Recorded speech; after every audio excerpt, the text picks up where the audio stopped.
Tapi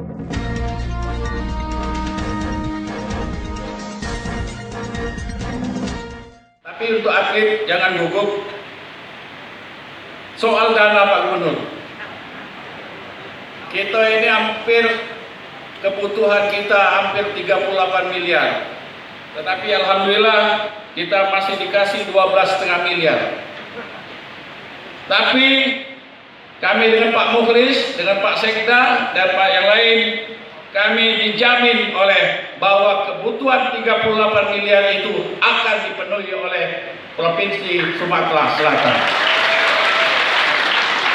Saya beberapa kali ikut pilkada, ikut pileg, tapi tidak gugup semua ini, Pak.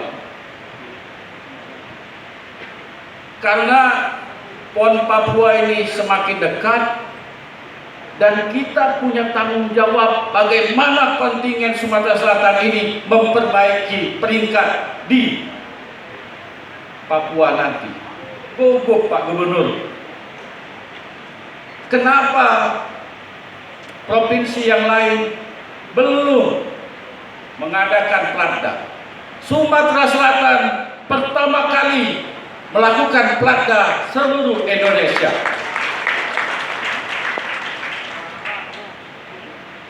Kami minta para pelatih, para atlet,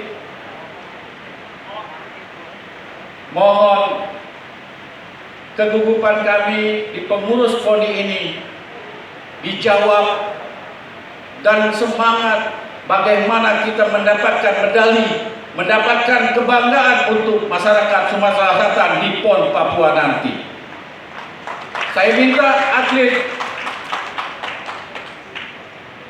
pelatih, kami selama ini kami mendukung kalian.